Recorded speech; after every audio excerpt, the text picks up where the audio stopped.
Hello friends. 5 जून को पर्यावरण विश्व पर्यावरण दिवस के अवसर पे जो है कुछ जो है अच्छी अच्छी बातें हुई थी। उनमें से कुछ लोगों के जो है चिरस्थायी संदेश भी जो है दिए गए थे, तो उन सब चीज़ों पे हम चर्चा करेंगे। थोड़ा वो दमन दीव का भी मैप वगैरह का हम देखेंगे, और जो भी कुछ उद्घाटन हुआ है प्रोजेक्ट, और हमारे जो कृषि मंत्री हैं उन्होंने अच्छी अच्छी बातें की हैं, तो उनको भी थोड़ा देखना है। कैसी जो है नेता जो हैं आपकी अच्छी अच्छी बातें करते हैं। तो ये सब हुआ है, विश्व पर्यावरण दिवस के दिन हुआ है, ठीक है।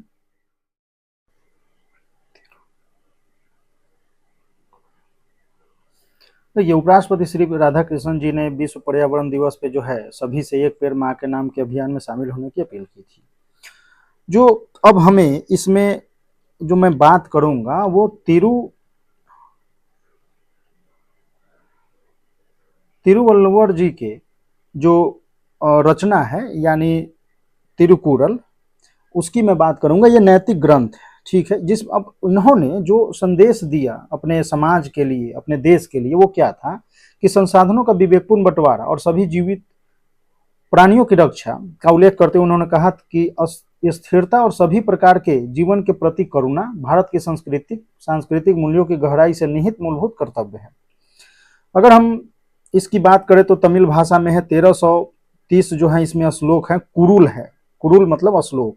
अध्याय 133 है, प्रत्येक अध्याय में 10 कुरुल है, और तमिल वेद भी इसे कहा जाता है, ठीक। अगर मैं इसकी बात करूं तो 3 भाग में है। अरम है, धर्म सदाचार नैतिक जीवन के सिद्धांत। पोरुल है, अर्थ राजनीति एवं समाज, शासन प्रशासन न्याय और सामाजिक जीवन से रिलेटेड इसमें बातें की गई हैं। इनबम प्रेम काम, प्रेम और काम, प्रेम और पारिवारिक जीवन, ठीक है। जिस प्रकार पृथ्वी उसे खोदने वालों को भी सहन करती है, जिस प्रकार पृथ्वी उसे खोदने वालों को भी सहन करती है, उसी प्रकार महान व्यक्ति अपने अपमान करने वालों को भी सहन करता है, ठीक है। अब यह जो है तिरुकुरल में सहनशीलता और क्षमा के महत्व को दर्शाता है। तो ये भी चीजें हमारे जरूरी है कि देखिए इसको आप अगर आप देखते हैं इस चीज को, तो इथिक्स के पॉइंट ऑफ व्यू से है। और जहां तक देखिए एक पेड़ माँ के नाम की यहाँ पे चर्चा हो रही है, ठीक। तो हम क्या कर सकते हैं कि बच्चों के जन्मदिन पे अब जो है ये सब चीजें चेंज करनी पड़ेंगी हमें, कि एक बच्चे के जन्मदिन पे हमें एक पेड़ लगाना है। जिससे क्या होगा कि बच्चों में जो है भावनात्मक रूप से पर्यावरण के प्रति जो है जुड़ाव होगा, ठीक है। तो ये सब चीजें अब जरूरत हो गई है। और तो यहाँ पे हम बोल सकते हैं कि इथिक्स के पर्पज से भी है, क्या है ये पॉइंट है। और इनके बारे में जो है इथिक्स में पूछा भी जा चुका है यूपीएससी में क्वेश्चन, तो वो देखना है हमें, ठीक। अब जो है प्रधानमंत्री जी ने भी यही कहा, तो गुजरात में सूरत में वृक्षारोपण किया है। दमन में नमो अस्पताल का उद्घाटन हुआ है, तो उस पर हम लोग दमन और दीव के बारे में थोड़ी सी चर्चा करेंगे। वहां पे जो है लोगों को स्वास्थ्य उपचार प्रदान करने के जो भी है इनके नमो अस्पताल का उद्घाटन हुआ है, ठीक। चलिए दमन दीव की बात मैं करूं तो मैप ये रहा आपका। और दमन गंगा जो है यहाँ एक नदी बह रही है, ठीक है। दीव की बात करूं तो ये रहा गुजरात के पास में, तो इसकी हम बात करते हैं। देखिए भारत के केंद्र शासित प्रदेश दादर और नगर हवेली दमन और दीव का हिस्सा है, ठीक है। राजधानी अगर बात करें दमन की तो प्रशासनिक राजधानी है। 26 जनवरी 2020 को दादर और नगर हवेली तथा दमन और दीव का विलय किया गया।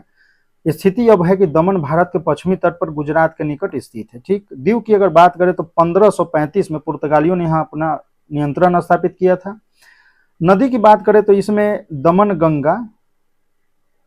गंगा नदी दमन को 2 भागों में, नानी दमन मोटी दमन में विभाजित करती है, ठीक। तो यहाँ आप देख रहे हैं कि मोटी दमन हो गया, नानी दमन, दमन गंगा ये रहा नदी आपका, देखिए। और भारत में विलय की बात अगर तो दिसंबर 1961 को ऑपरेशन विजय में के बाद जो है भारत में सम्मिलित हुई। उससे पहले औपनिवेशिक इतिहास की बात करें तो 1559 से 1961 में पुर्तगालियों के नियंत्रण में ये रहा है, 1961 तक। भाषाएं अगर बात करें तो गुजराती हिंदी अंग्रेजी जो है यहाँ की भाषा है। उद्योग अर्थव्यवस्था तो उद्योग पर्यटन मत्स्य जो है, ठीक। अब दमन और दीव एक दूसरे से भौगोलिक रूप से अलग हैं, क्षेत्र हैं, ये भी है।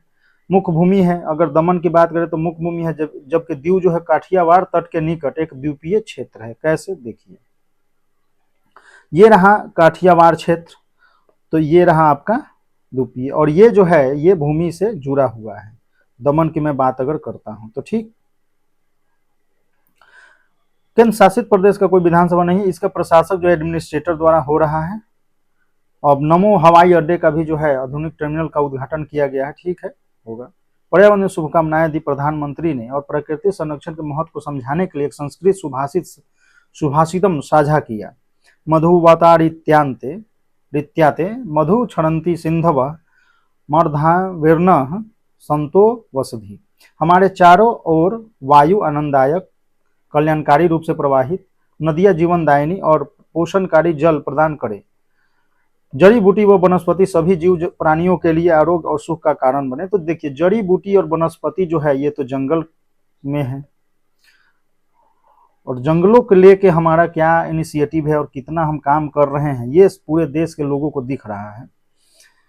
तो ये सब है, नदियां जो है जीवनदायी हैं, और नमामि गंगे, इन सब चीज़ों पे हमने कितना काम किया, और पोषणकारी। तो ये सब चीज़ें हमें देखिए ये साझा करना बड़ी बात नहीं है, इन सब चीज़ों पे काम करना जो है बड़ी बात है।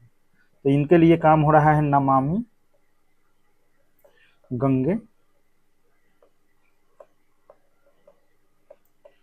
गंगे, ठीक है। तो वायु चारों ओर जो है वायु साफ करने के लिए भी कुछ कुछ चीजें प्रोजेक्ट किए जा रहे होंगे,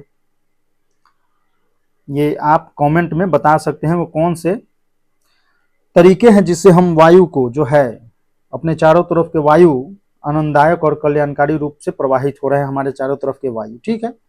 मंत्र जो है प्रकृति के साथ सामंजस्य, हार्मनी और पर्यावरण संरक्षण का संदेश देता है। यह प्रार्थना और संकल्प है कि पूरा ब्रह्मांड, हवा, जल, वनस्पति, रात दिन, सूर्य हमारे जीवन में सकारात्मक और शांति लाए। ये सब चीजें हैं, ठीक है, अपने जीवन में उतारें और सबको जो है काम करें।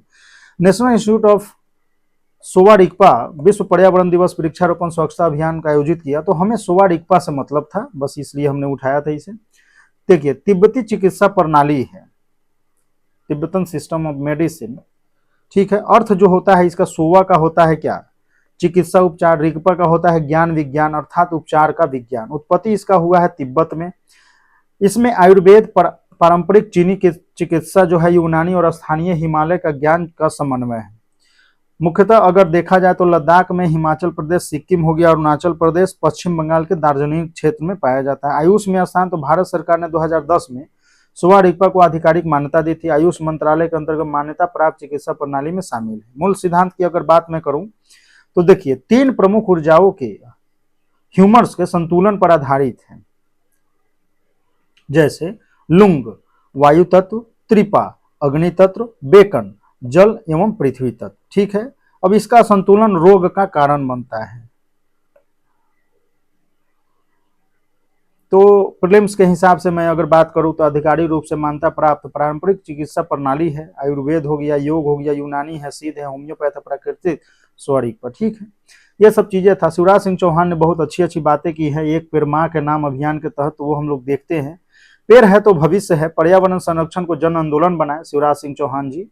वृक्षा, इन्होंने अपना फोटो भी एक्स पे डाला था, पेड़ को जो है गले लगा के रोते हंसते, जो भी ये देखे होंगे आप, कुछ बातें भी कर रहे थे पेड़ से। तो वृक्षारोपण को जीवन को नियमित हिस्सा बनाना है, क्योंकि पेड़ है तो हम हैं, ठीक है।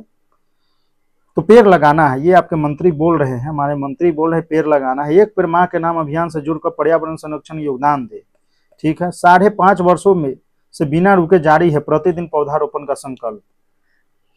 पेड़ केवल हरियाली नहीं, जीवन, जैव विविधता और भविष्य की सुरक्षा का आधार है। तो ये सब बातें जो है अच्छी अच्छी बातें हैं, इसको जो है आप ऐसे में या कहीं कहीं यूज कर सकते हैं, ठीक। ज्ञान भारतम मिशन की मैं बात करूं तो पूरे भारत में 1 करोड़ से अधिक जो है पांडुलिपियों को सूचीबद्ध किया जा चुका है। किसके तहत, तो ज्ञान भारत सर्वेक्षण के तहत, ठीक है। मिशन का परिचय, उद्देश्य की मैं बात करता हूं तो एक व्यापक जो है राष्ट्रीय स्तर का मिशन है। उद्देश्य अगर देखें तो 1 करोड़ से अधिक अमूल्य पांडुलिपि है, उसका व्यापक रूप से सर्वेक्षण, दस्तावेजीकरण, डॉक्यूमेंटाइजेशन, संरक्षण करना है। नोडल मंत्रालय की बात मैं करता हूं तो मिशन केंद्रीय संस्कृति मंत्रालय के तत्वाधान में संचालित किया जाता है। शामिल जो है सामग्री है मुख्य फोकस, तो देखिए समृद्ध पांडुलिपि विरासत को सुरक्षित रखना है भारत में।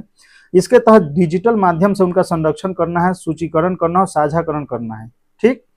अब अगर शामिल पांडुलिपियों की मैं बात करता हूं तो ऐतिहासिक माध्यमों भाषाओं में लिखित पांडुलिपियों को शामिल किया गया है। माध्यम क्या है, तो तारपत्र है, भोजपत्र है, पारंपरिक कागज पर लिखी गई सामग्रियां है।